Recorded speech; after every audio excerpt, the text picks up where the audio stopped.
Hey, how's everybody doing? You, I'm Brian, and this is Class A Life.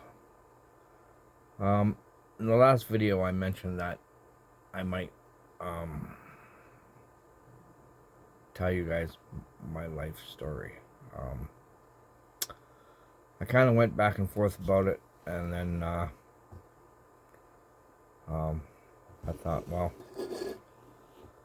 what the hell? Somebody might get something out of it, although I I'm not really comfortable with it, but I'm gonna do it anyways. So, um, it all starts um, in a little place in northern Alberta called Athabasca. Um, it's about 145 kilometers north of Edmonton, about 90 miles. Um, so I was born there in 1967, and I lived there up until I was 4 years old, and my father died. That was the first big loss of my life. Um, and funny thing is, I don't remember a lot about that except um, spending a whole bunch of time with my dad, and then all of a sudden he wasn't there. Um, and then whenever I would ask about him, my mother would just show me pictures of him lying in a casket, um, and told me we were never going to see him again. So, um, that was my first experience with death, and being that young, I didn't really get it. Um, and then after he died, um, she couldn't live on the acreage. I'm the youngest of six, by the way. I have six older brothers and sisters, or had, as you will find out a little bit further in the tale, in the story, my story. So after that, after my father died, we moved to Edmonton, Alberta. Um, uh, and we lived there for probably 3 years. Um, and then we moved out to British Columbia. Um, and then when we were out there, you know, life was good. Um, other than uh, I went through a partial Karate Kid scenario. Um, I started a new school, and we were playing floor hockey one day in gym class, and I happened to check the wrong kid, man. And it was a simple check; it wasn't hard or anything. He come out fucking just swinging, and I'm holding him off like, easy, kid. Relax. It's just a game. And yeah, he didn't like that check though, and he had a whole bunch of friends that were in a clique, and um, that was the start of my bullying days. I got bullied by his friends um, every day after that for probably 5 or 6 years, and then no more than that. Probably about 2 years before I left. And then one day, I went to the store for my mom, and I got caught by three guys, and they beat me up bad. They beat me up really bad. They broke my nose. So I went home, and my mother freaked out. Um, and my oldest brother was there. He studied martial arts. So, um, everybody's freaking out because I had to go to the hospital, get my nose fixed, and my brother was telling my mother, we got to teach this boy to fight, because he's gonna get killed if he doesn't start fighting. She says, I'm gonna train him to be a lover. He's a lover, not a fighter. My brother says he can't love anybody if he's dead. So well, that kind of shut my mom up, and then he started training me in martial arts. The funny thing is, as soon as I started learning martial arts, I never fought anymore. Nobody ever wanted to fight me. I fought once. I got about 3 weeks into my, no, about 3-4 months into my training. I got caught at school. Just after school, this one kid decided he wanted to fight me, and there was a whole mob of kids behind him, and I didn't want any part of that. So I ran. So I running, and I got this whole mob of kids chasing me, and I'm thinking I'm gonna die. And I remember I run up to a friend's doorstep, and I'm banging on the door, and nobody's there. And this kid comes running up to me, and he's got a mob of people behind him, and it was this fight or flight thing. And I turned around, and I just nailed this kid. And all of a sudden, he stopped. And he turned around to his friends. He says, wow, he hits pretty hard. I don't think I want to fight him anymore. That was pretty funny. I still smile every time I think of that. And then they all just turned around and walked away and went home. That was the last time I ever had to fight in school. So during that time in BC, I'd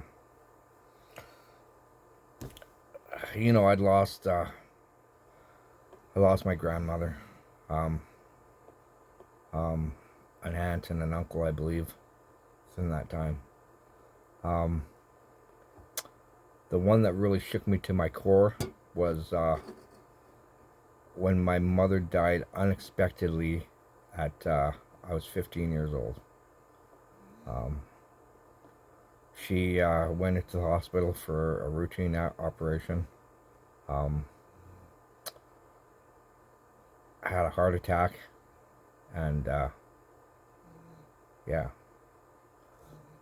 Here's a story behind that. So, my parents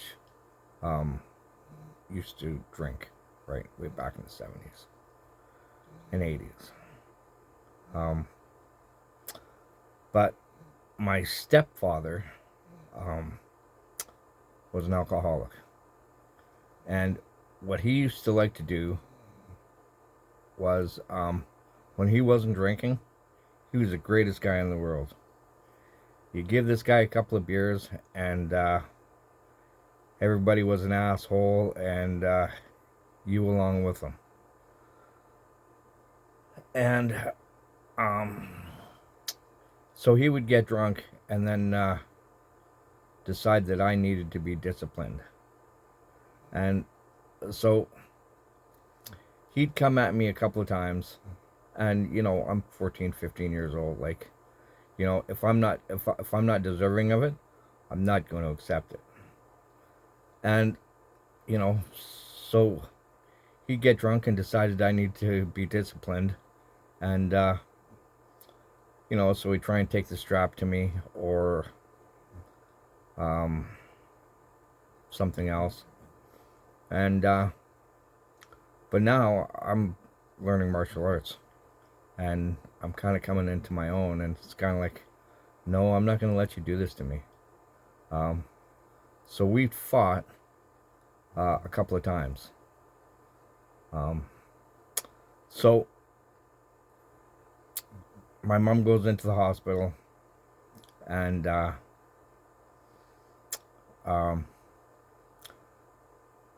I'm, you know, in a new school, and she sat me down before she went in. She says, "I don't want you to fight with Art," which was the name of my stepfather. Um, she says, "I don't want you to fight with Art. Um, so please don't. I'll be home in a I'll be home in a few days, and it'll be good. Just don't fight with them." So I promised her, "All right, Mom, I won't fight with her." So, um, all is good. She goes into the hospital, and one day I come home with my buddy, and Art's sitting at the table drunk. And I didn't realize I was drunk. I didn't know where he got the money from for the booze, but he was sitting at the table just hammered. And I come in with my friend, and went up to him, said, slapped him on the shoulder, said, "Hey, Pops," and he turned around and he backhanded me, and I went through 2 panes of balcony window. And I saw red.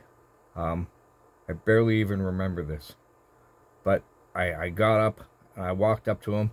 I lifted him out of his chair as much as I could at 15 years old, and I proceeded to punch him in the face until I broke my hand. Yeah,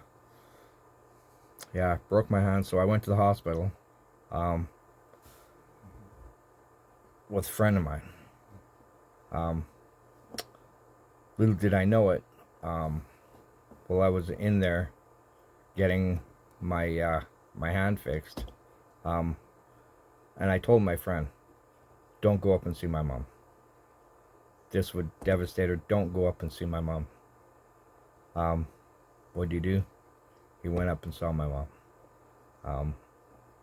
That night, she died of a heart attack. I didn't find out till the next day. I come home and I went to school, and I got a phone call at school. You gotta come home. And I asked him, "What's wrong?" He says, "Don't worry about it, just come home." So I kind of had an idea something was wrong, although I didn't know what. So I ran home, and I lived like I went to school like 10 minutes from home. And yeah, my oldest brother, the same one that taught me martial arts, hopped on the back of my brother's bike and started driving me out to my other brothers. And then I asked him, "Tell me what's going on. Don't keep me in the dark here." So then he told me my mom died.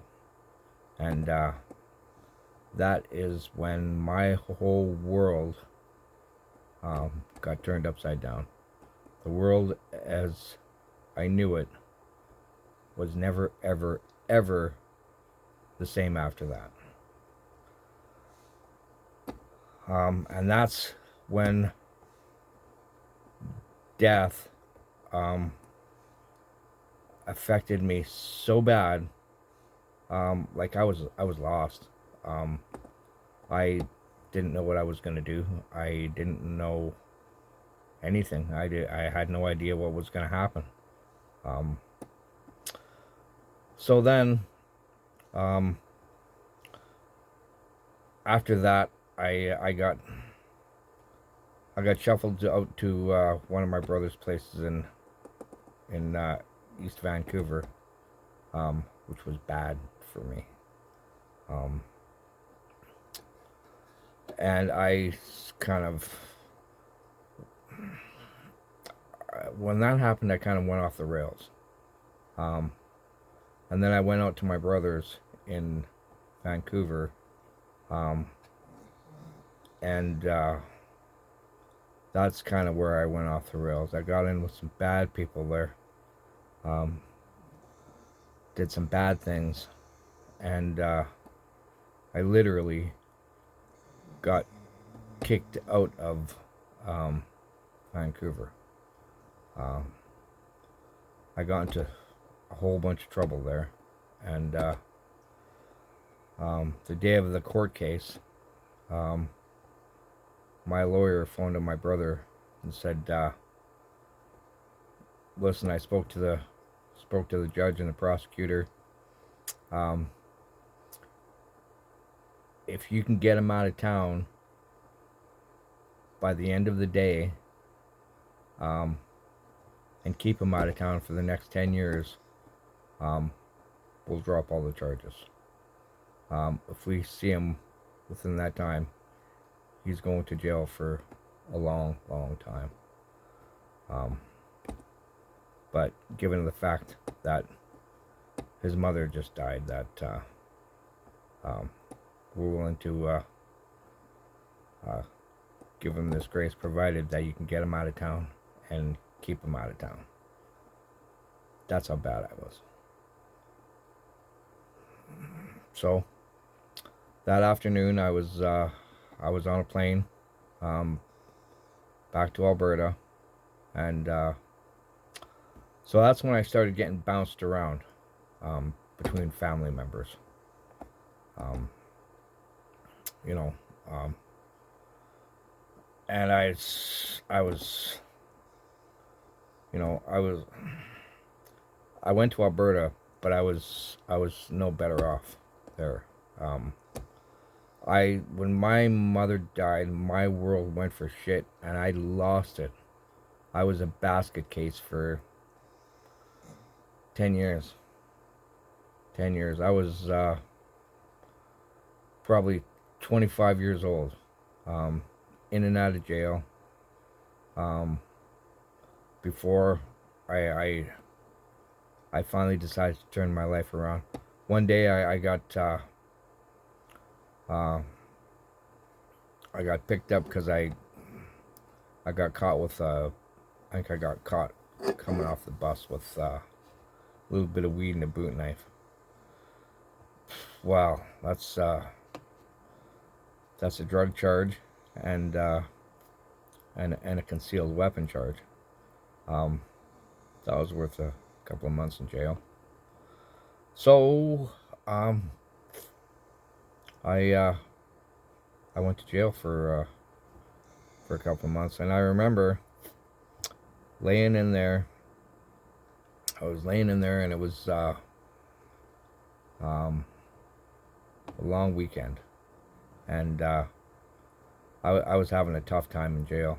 I'm not a big guy, and there was lots of guys in there that wanted a piece of me, and I had to I had to literally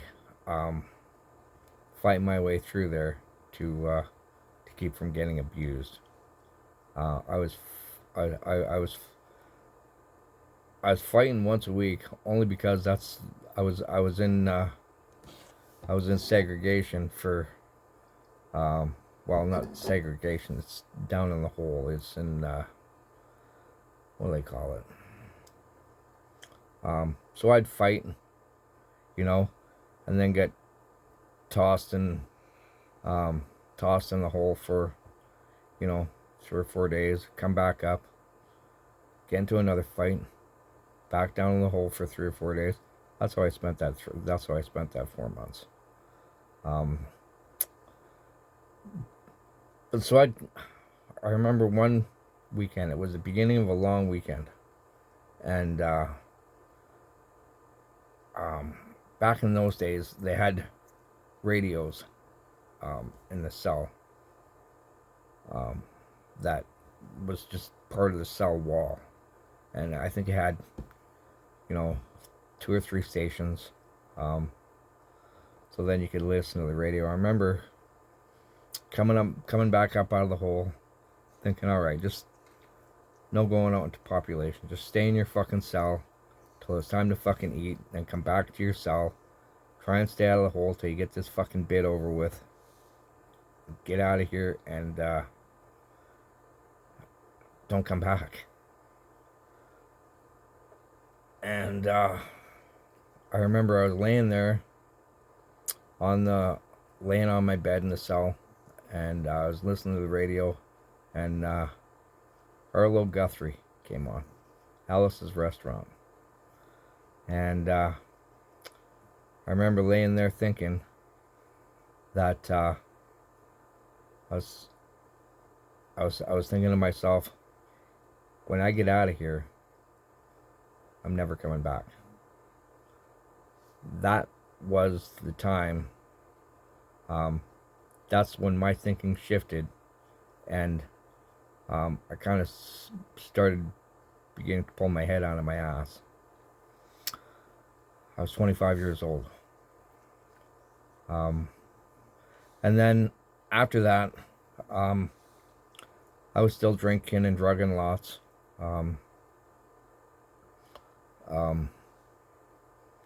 You know, experimenting with modern forms of chemistry, and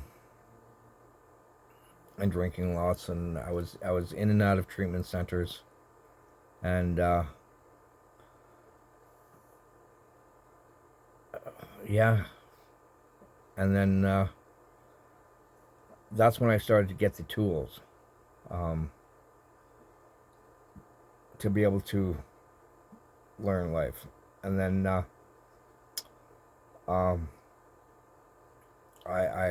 went through a life skills course, right, among other things. And yeah, so then I got the tools to to learn how to live life. And then I figured, all right. So one thing about being a ward of the court back then was that up until I was 18, while I was living with one of my brothers, just to backtrack a little bit, being a ward of the court, they would give you whatever you wanted. I remember, you know, I said I wanted a waterbed. They got me a waterbed. I said that I wanted to take various courses. They paid for the courses. I told them I wanted my license. They paid for driver training for me.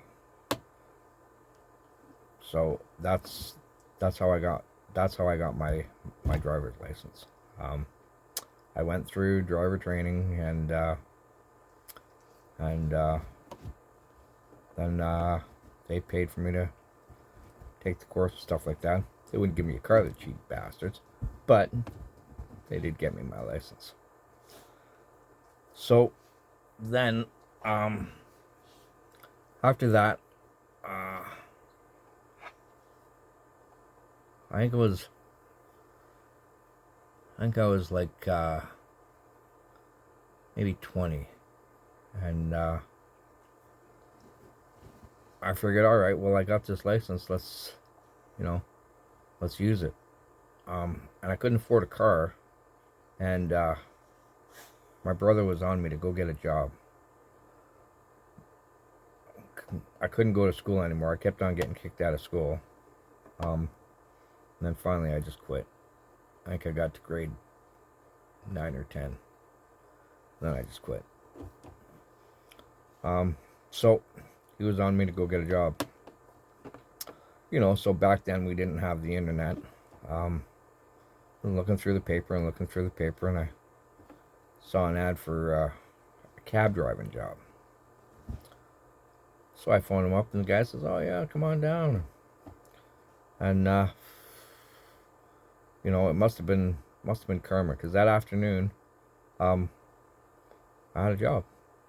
So when he took me out with another guy and ran me through it, and thought, all right, I can do this. So then that was the start of a 12-year career. So I drove with this company for a while, and then they shut down. But the old guy that owned the company, he liked me. So he says, He says, Brian, I gotta shut this down. He says, I'm gonna close doors on this. He says, but I know another guy who would just love your act. So I'm gonna call him up, and um, you're gonna go to that company. And so the first company was called Wagon Taxi, way back in 1980 something, 85, 87, I think. Um, and so yeah, so I drove for him until he shut the doors, and then I went over to a company called Caravan Taxi, and they drove Dodge Caravans, and they had a big bubble on the top of the thing, and they used to take wheelchairs in them, and the bubble was so that the people in the wheelchairs didn't hit their head on the roof of the taxi. It was kind of innovative back then. But so I started working there.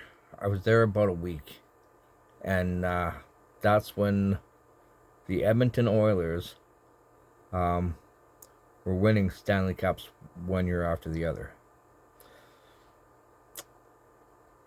So I was working.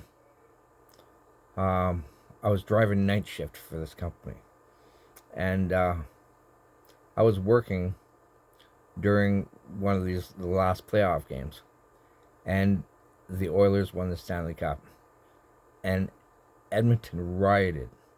Um, they turned that whole city upside down, and I remember my dispatcher telling me, "Stay away from the downtown core. It's ugly down there.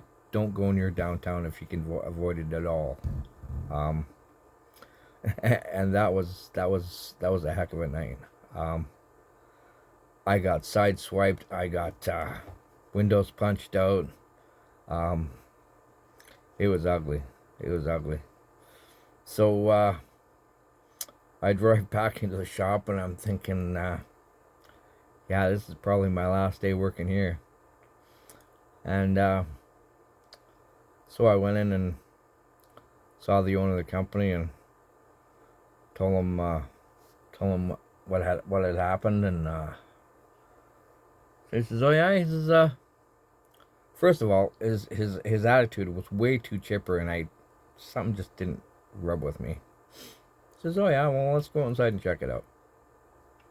So he comes out and sees a sideswipe dent down the passenger side of the vehicle, and sees all the windows punched out, headlight punched out, a couple of windows missing, and I says, "Well," I guess I'll come pick up my check tomorrow, and that'll be it, eh?" He says, "What are you talking about?" He says, "You don't like working here?" I says, "I like working here, but well, look at what I did to your car." He says, "Oh fuck," he says, "that's nothing." He says, "We got 3 of them got turned over downtown, flipped on the roof." He says, "No," he says, "don't worry about it. See you tonight." All right, buddy. I was thinking, all right, okay. Well, keep through that one. And then, yeah, and then after that, I started to pull my head out of my ass. And then, within then, I went through a couple of treatment centers, and I worked through all this anger I had with my stepfather, and my mother, and that's when I was able to turn things around, because I had a lot of built up anger and resentment that needed to be worked through, but I didn't know it, and I couldn't see it. So,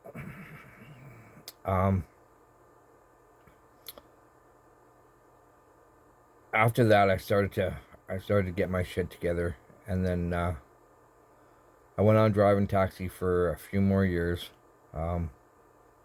and then I stopped driving taxi.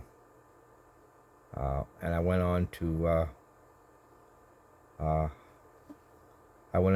do security. I was a security guard in a downtown shopping mall, and yeah, I went and did that, and yeah. So I'm gonna leave this one here, and I'm gonna save the rest of it for the next video, which I will do in a couple of 3 more days. So yeah, until then, this is just a brief discussion, just brief run through of things that happen. So if anybody wants to know anything in more detail, just comment down below, and I'll do a video in detail about what you're curious about, if any of you guys are curious about any parts. And I hope that somebody gets something out of that, and we'll go from 25 on in the next video. So yeah, and if you like what you're hearing, if you want to hit the like button or subscribe, I would appreciate it. To all my 113 subscribers, thank you very much. I love you from the bottom of my heart, and I appreciate you. And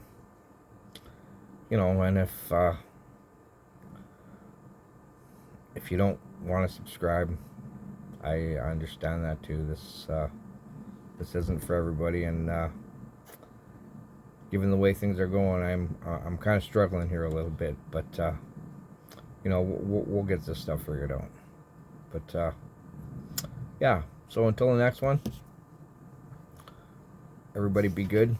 Remember, keep smiling. Makes everybody wonder what you're up to. See ya, everybody.